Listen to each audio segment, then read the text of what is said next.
E a história da educação em Caldas Novas, ela tem um dado muito importante. Em 1930, Geniesco Bretas foi nomeado inspetor escolar. Em nosso tempo, no estado de Goiás, é o tutor, a tutora escolar. E na Vila de Caldas não havia escola construída, edificada necessariamente assim. Nós temos a notícia de 1927, a atual Escola Caldas, mas ainda de forma muito precária, muito reduzida. No entanto, na zona rural, 5 escolas, né? 5 escolas na zona rural. Daí dá para se entender no contexto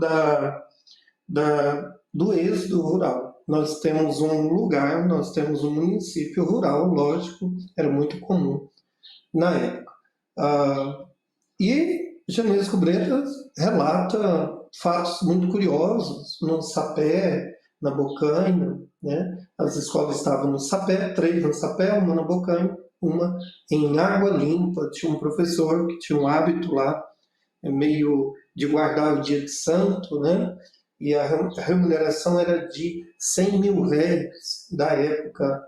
As aulas começavam às 10 da manhã, após o almoço, das 9, o almoço era às 9, e encerrava às 14 horas. Então, era praticamente observar o papel do inspetor, o progresso dos alunos, os estudos, se estavam progredindo ou não.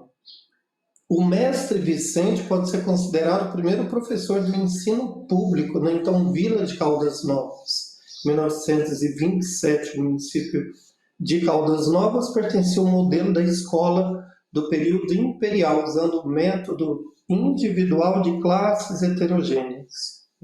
A tradição oral, que se reafirma em diferentes literaturas, coloca Limírio Ribeiro Quinta, a família Quinta, como primeiro professor do então Arraial de Caldas Novas, lá pelos idos de 1870. E pouco a pouco, depois temos a história do Colégio Caldas, o grupo escolar Caldas Novas, construído pelos idos, já está e comemorou os seus 61 anos de edificação, de história, né?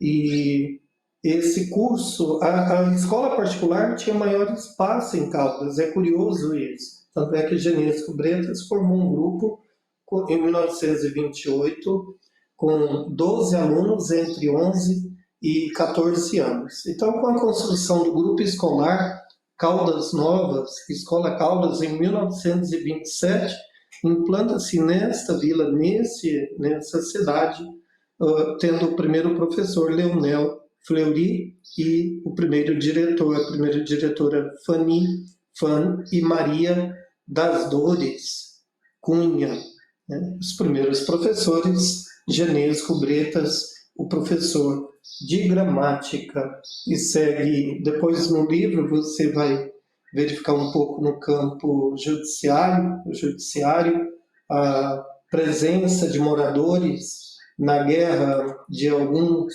moradores na guerra do Paraguai, e vamos adiante sobre religiosidades, crenças, a identidade cultural, e quero encerrar este ciclo com o Grêmio literário, melhor dizendo, recreativo, Minerva, inaugurado por intelectuais em 1916, Orcalino Santos, Pedro Branco de Souza, Mestre Orlando Rodrigues da Cunha, Ciro Palmerston Guimarães, Pedro Celestino da Silva, José Virgiliano do Carmo, João José da Ala, Odilon Souza e José Teófilo de Godoy. O Juca Godoy era muito comum nesta época os homens se reunirem em torno da igreja da matriz, os jovens, para conversarem sobre gramática, os erros de gramática, as pronúncias, o combate ao estrangeirismo. No entanto, era chique falar francês, porque naquela época estudava o inglês, o francês e o latim. E entra em cena a figura feminina, Maria Cândida de Godoy, filha de Juca de Godoy e Dona Berce Borges de Godoy, duas pensadoras, duas declamadoras de poemas na cidade de Caldas Novas, inclusive Dona Bessia escreve O Mistério das Águas Azuis, conto o que vi e ouvi, e outras histórias. Quero dar destaque ainda para a Academia de Letras e Arte de Caldas Novas, em 31 de agosto de 1980, dos professores Álvaro Castelã e Genésio Breta, juntamente com Oscar Santos e Enoque Correia, fundando esta academia. A banda de música que por muito tempo tocaram em formaturas, nos bailes, dado importante que os bailes eram dia de quarta-feira à tarde. Nós temos ainda Leodegária de Jesus, poetisa goiana contemporânea de Cora Coralina, as duas conviveram juntas, filha de um equivalente a diplomata, nasceu em Caldas, esteve aqui por um curto período, mas se tornou destaque na literatura goiana, na literatura nacional. E eu quero encerrar esse momento com o Adorio Toniel da Cunha, muito pouco conhecido, ou quase nada. Ele, nascido em Araguari, Minas Gerais, no ano de 1927, faleceu em 1960, equivalente a uma depressão severa. Ele deixa um importante legado para Caldas Novas. Ainda não localizei o material na íntegra, mas consigo aqui transcrever para você que me assiste a este momento, soneto para a ceguinha do mercado. Diz ele, embora ébria da luz alucinada, que as asas das gaivotas ou dos lírios recolheram na concha dos abismos, meus olhos corrompidos não percebem a mansa poesia que ilumina a ciranda das rosas no seu canto. A história precisa fazer justiça, a história precisa reconhecer os seus valores, tudo o que se construiu. Como eu disse, nós não temos motivos, não temos razões para dizer nada mais, nada menos do que aquilo que existiu. Por si só, uma história muito rica. E ainda falei sobre o cinema, mas é muito importante relatar sobre ele. Em 1926, trazido de São Paulo, Bento de Godoy, Coronel Bento de Godoy, o intendente, ele instala um cinema mudo em Caldas Novas, o Cine Íris, lógico, da época do cinema mudo, né? E interessante, tem até um fato hilário, né?